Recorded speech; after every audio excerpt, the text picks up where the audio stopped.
নমস্কার বন্ধুরা, welcome to Molly kitchen. Molly রান্নাঘরে আপনাদের সবাইকে ওয়েলকাম জানাচ্ছি নতুন একটা রেসিপিতে। আশা করছি আপনারা সবাই খুব ভালো আছেন এবং সুস্থ আছেন। আজকের আমি আপনাদের সাথে শেয়ার করছি ঝুরি আলু ভাজা রেসিপি। এই ঝুরি আলু ভাজা রেসিপি নিরামিষ দিনে ডাল ভাতের সাথে ভীষণ ভালো লাগে খেতে। ভিডিওটা আপনারা শেষ অবধি দেখুন, আশা করব খুব ভালো লাগবে। রেসিপিটা বানানোর জন্য এখানে আমি নিয়েছি 4 পিস আলু। আর এই আলুটা কিন্তু একদম নতুন আলু, আপনারা চাইলে পুরনো আলু দিয়েও বানাতে পারেন। আমি এখানে 4 পিস আলু খোসা ছাড়িয়ে খুব ভালো করে ধুয়ে পরিষ্কার করে নিয়েছি। আর আমি এখানে আমার পরিমাণ অনুযায়ী আলুটা নিয়েছি, আপনারা আপনাদের পরিমাণ অনুযায়ী এখানে আলুটা নিয়ে নেবেন। এবার এই আলুটা গ্রেট করার জন্য এখানে আমি একটা গ্রেটার নিয়েছি। এই গ্রেটার দিয়ে আলুটাকে ভালো করে গ্রেট করে নেব। তো এই গ্রেটারটা দিয়ে আলুটাকে ভালো করে গ্রেট করে নেব।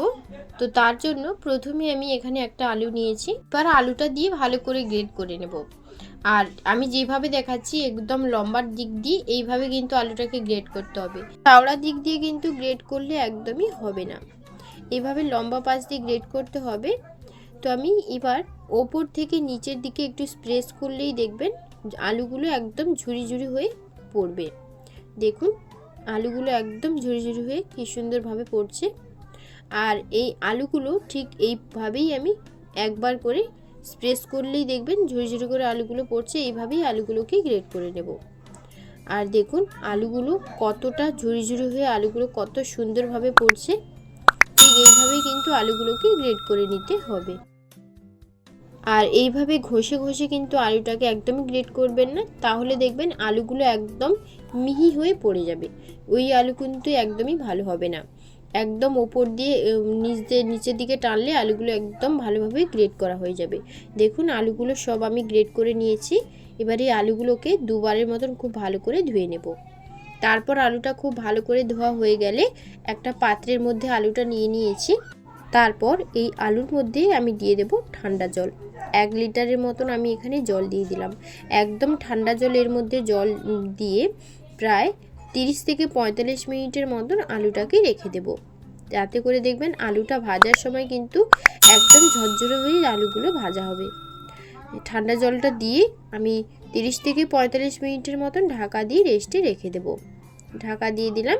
এবার আমি এটাকে 30 থেকে 45 মিনিটের মতন রেস্টে রেখে দিচ্ছি। তো তারপর 30 মিনিট পর আপনাদের দেখাচ্ছি। 30 মিনিট পর ঢাকনাটা খুলে নিলাম। এবার এই আলুটাকে ভালো করে একদম চেপে চেপে আলুটাকে ভালো করে জলটাকে ঝরিয়ে নিয়ে ঝাড়ি গামলার মধ্যে রেখে দিতে হবে। তো আর এই যে দেখুন এখানে একটা ঝাড়ি গামলা নিয়েছি। এই ঝাড়ি গামলার মধ্যেই আমি আলুটাকে রেখে দেব। তো এই যে দেখুন আমি এখানে ঝাড়ি গামলাটা নিয়েছি, এতে করে কিন্তু আলুর জলটা খুব ভালোভাবে পড়ে যাবে আর খুব তাড়াতাড়ি কিন্তু আলুর জলটা শুকিয়ে যাবে। তো আলুটাকে একদম ভালো করে হাত দিয়ে স্প্রেস করে করে চেপে চেপে জলটাকে বের করে নিতে হবে। তারপর ঝুরি গামলার মধ্যে আলুগুলোকে রেখে দিতে হবে। দেখুন আলুগুলো একদম ছড়িয়ে ছড়িয়ে রেখে দিচ্ছি। তাহলে আলুগুলো একদম ছড়িয়ে ছড়িয়ে রেখে দিলে কি হবে, জলটা খুব ভালো করে ঝরিয়ে যাবে। দেখুন হাত দিয়ে খুব ভালো করে স্প্রেস করে করে জলটাকে ভালো করে নিকড়ে নিয়ে ঝুরি গামলার মধ্যে রেখে দেব। তো বন্ধুরা আপনারা স্কিপ না করে ভিডিওটা শেষ অবধি দেখুন, আশা করব খুব ভালো লাগবে। আর বন্ধুরা যদি আমার রেসিপি আজকের আপনাদের কাছে ভালো লেগে থাকে তাহলে মলি কিচেন চ্যানেলটিকে সাবস্ক্রাইব করে রাখবেন। আর আলুটা আমি জল ঝরানোর জন্য রেখে দিয়েছিলাম। আর এদিকে 6-7টা শুকনো লঙ্কা আর কারি পাতা আর নিয়েছি 200 গ্রাম চিনেবাদাম, কাঁচা চিনেবাদামটা নিয়েছি। আর আধা ঘন্টার জন্য আমি আলুটাকে রেখে দিয়েছিলাম। তারপর দেখুন আলুটা কিন্তু অনেকটাই ঝরিয়ে গেছে জলটা আর শুকিয়েও গেছে। তো এদিকে আলুগুলো ভাজার জন্য আমি ফ্রাইং প্যানে বেশ কিছুটা তেল দিয়েছি। তার মধ্যে আমি শুকনো লঙ্কাটা ভেজে নিলাম। লঙ্কাটা 3-4 সেকেন্ডের মতন একটু নাড়াচাড়া করে নিলেই দেখবেন লঙ্কাটা একদম কালার চেঞ্জ হয়ে গেছে। তো সেই পর্যায়ে আমি লঙ্কাগুলোকে তেল ঝরিয়ে খুব ভালো করে একটা প্লেটের মধ্যে লঙ্কাগুলোকে তুলে নেব। তো লঙ্কাটা তো ভাজা হয়ে গেল। এবার আমি কারি পাতাটা ভেজে নেব। তার জন্য কারি পাতাটা তেলের মধ্যে দিয়ে দিলাম, একটা ছাঁকনির মধ্যে দিয়েছি। দেওয়ার পর তেলের মধ্যে দিয়ে দেব। দিয়ে কারি পাতাগুলোকেও 1-2 সেকেন্ডের মতন তেলে দিয়ে খুব ভালো করে ফ্রাই করে নেব। দেখুন খুব ভালো করে কিন্তু ফ্রাই করে নিচ্ছি।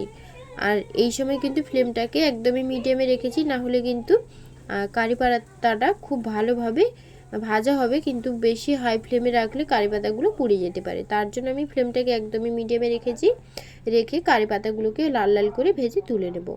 তো এই যে দেখুন কারি পাতাগুলো আমার ভাজা হয়ে গেছে। এখন কারি পাতাগুলোকে তুলে নেব। কারি পাতাগুলোকে তুলে যেই পাত্রে আমি লঙ্কা রেখেছি ওই পাত্রে আমি কারি পাতাগুলোকেও এক সাইডে রেখে দেব। তো কারি পাতাগুলো ভাজা হয়ে গেছে, এখন আমি তুলে নিচ্ছি। কারি পাতাগুলো তুলে নিয়েছি, এবার আমি চিনেবাদামগুলোও ভেজে নেব। তার জন্য চিনেবাদামগুলোও আমি তেলের মধ্যে দিয়ে দিলাম। দেওয়ার পর চিনেবাদামগুলোকে ফ্লেমটাকে একদমই মিডিয়ামে রেখে চিনেবাদামগুলো 1 থেকে 2 মিনিট একটু নাড়াচাড়া করে খুব ভালো করে একদম লাল লাল করে ভেজে তুলে নেব।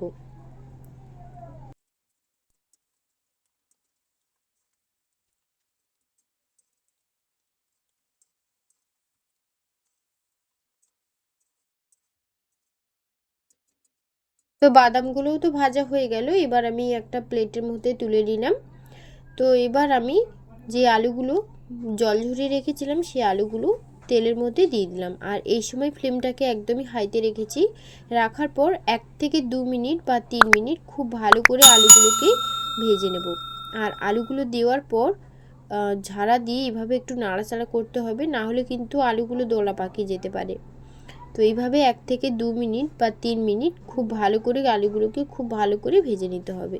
আলুগুলো যখন ভাজা হয়ে যাবে তখন দেখবেন তেলের মধ্যে আলুগুলো ভেসে উঠেছে, তখনই আলুগুলোকে তুলে নিতে হবে। তো বন্ধুরা এই যে দেখুন তেলের মধ্যে আলুগুলো ভেসে উঠেছে, ঠিক এই পর্যায়ে আমি আলুগুলোকে তুলে নেব, না হলে কিন্তু আলুগুলো যেতে পারে। তো এখন আমি আলুগুলোকে তুলে নেব।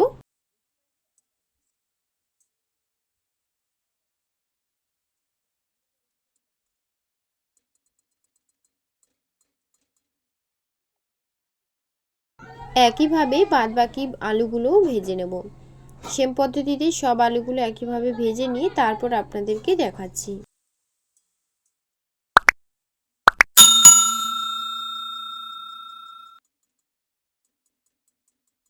তো বন্ধুরা আমার সব আলুগুলো ভাজা হয়ে গেছে। এখন একটা প্লেটের মধ্যে সব আলু নিয়ে নিয়েছি। এবার তার ওপর দিয়ে কিছুটা লবণ আর একটু চাট মশলা ছড়িয়ে দিয়েছি, এতে করে টেস্টটা ভালো আসে।